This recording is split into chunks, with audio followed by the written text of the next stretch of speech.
मो देवदर्शी खड़ीरत्न गणनायिका रसली खड़ीरत्न पंजिका आज ये दिव्य दिवस रे आमर शाकद्वीपी ब्राह्मण महासंघर वार्षिक महोत्सव पालित होउछि। यह आबहमान कालरू केबेठारु आरंभ होइछि तार विधिबद्ध भाव लिपिबद्ध नथिले मध्य यह हजार वर्ष ऊर्ध्व रही अछि। किंतु यह आमर पणा संक्रांति जो दिन आमर ओडिशार नववर्ष आरंभ होउछि तार ठीक परदिन आमर एटा वार्षिक सम्मेलन अनुष्ठित होइथाय। आ शाकद्वीपी ब्राह्मण माने होउचंती जोटा आपण खगोल विज्ञान कहतु कि आकाशीय विज्ञान कहतु एवं पंजिका प्रस्तुत एमाने सबु बड़े आगुर थिले एवं एई माने दैनंदिन आपणकर ग्रह चलन ग्रह स्थिति तिथि नक्षत्र जोग बार इत्यादि निर्धारण करथांती। प्रत्येक दिनर शुभकर्म निर्धारण करथांती। यात्रा ता सहित आपणकर यज्ञ यज्ञ को समय रे हबो से समय को निर्धारण करिथांती। सेति पई यांकर सबु बड़े ब्राह्मण समाज भितर यांकर सबु बड़े अग्र रे तांको रखा जाई थाए एवं समस्त को सम्मानित करिथांती। आउ एई माध्यम रे समस्त को हमर सभी दर्शकों को नव वर्ष हार्दिक अभिनंदन मु शुभेच्छा। जय जवान। सरकार पक्षे यह दाबी रखिबू जे आमर जो माने शाकद्वीपी ब्राह्मण माने अछंती से माने जुग जुगरु समाज को दिग्दर्शन दबा कह गले जोटा आपणकर खगोल विज्ञान जोटा अच्छी जोटा कि एस्ट्रोनॉमी जोटा कहते ताहा पारंपरिक रीति रे बहु वर्षरु जेतेबेले आपणकर नासा मध्य नथिला किंबा इंडियन एस्ट्रोनॉमी भी नथिला सेतेबेलठु भी एमाने गणना करी ग्रह नक्षत्रक स्थिति सूर्य पराग चंद्र ग्रहण सूर्योदय सूर्यास्त सबुर गणना से माने करि पारुछन्ति। आज मध्य पारंपरिक रीति रे करूछन्ति किंतु सरकारी प्रोत्साहन किंबा तांको कोनोसी जगह रे तांको अणदेखा करा जाउछि। जदि सांगठनिक दृष्टिरु तांको सरकारी प्रोत्साहन मिले एवं यह सबुठ बड़ कथा हूँ बर्तमान आम पाणीपाग आम असली खड़रत्न पंजिका विषय में कहूँ चाहूँ आम जो पद्धति गणना करुचु प्रत्येक दिनर पाणीपाग सठिक होउछि। आम पंजिकार 1999 महाबात्या कहतु फाइलिन कहतु फनी कहतु सबूर एवं भी आपंकर जो महायुद्ध चली तार मध्य आकलन आम करूँ जो गणना जो पद्धति मध्यम आम एत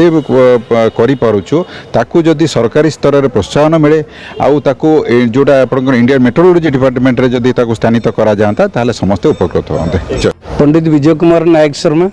सभापति निखिलोत्कल कला शाकद्वीप ब्राह्मण समाज एवं उपदेष्टा सारला मंडल शाकद्वीप ब्राह्मण समाज यही 200 वर्षर प्रचलित यही सभा यही सारांक निकट में अनुष्ठित हो 200 वर्षर अधिक समय हम एवं यार इतिहास अत्यंत पुरातन। शाकद्वीप ब्राह्मण माने बा दैवज्ञ ब्राह्मण माने बा ज्योतिषी ब्राह्मण माने एठारे माँ निकट में उपस्थित रही ज्योतिष शास्त्र पंजिकार विशेषत्व एवं गणना रे थिबा एकत्रीकरण वर्तमान जो आमर समाज रे आमर शंकराचार्य महोदय एवं मुक्तिमंडप पंजिका संस्कार कमिटी जो विभिन्न पंजिका को एकत्रीकरण करने जो प्रयास करिसेंती बा गोटे पांजी रहा द्वारा पांजी विभिन्न त्रुटि विच्युति न रहा जो प्रचेषा चलती यही प्रचेषार मूलपीठ हो माँ सारलांक पीठ ये कटक पुरी अविभक्त कटक पुरी एवं बालेश्वर भद्रक ठारू आरंभ करी केन्द्रापड़ा ठारू आरंभ करी खोर्धा पुरी एवं विभिन्न प्रांतरू बहु विद्वान एवं जो माने ज्योतिष शास्त्र रे एवं चतुर्दश शास्त्र रे पांडित्य अर्जन करिसेंती। चतुर्दश शास्त्र कले वेदा ही चतुर्दश शास्त्र अंगानि वेदसत्वार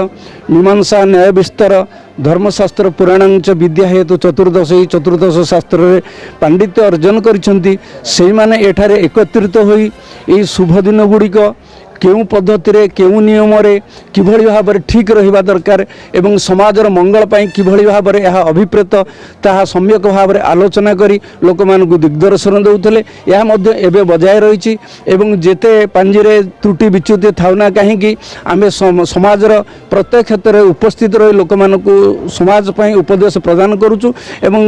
सठिक तत्व प्रदान करूचु जो थर कि त्रुटि विच्युति नाही एवं शास्त्र सिद्धांत अनुसार आमे समाजर काम करिया पाई सिद्धहस्त एवं ये जाति प्रति ये समाज प्रति सरकार अणदेखा रोथिबारु से आम मैंने दुख प्रकाश करुचु। सरकार यही प्रोत्साहन दिंतु सरकार अनुभव करूँ प्रकृत विद्यां दैवज्ञ गुरु दैवज्ञ जो भविष्य वक्ता यही मैंने होती गुरु एम से प्रोत्साहन देवा दरकार एम अणदेखा करवाटा मु उचित मन करूना।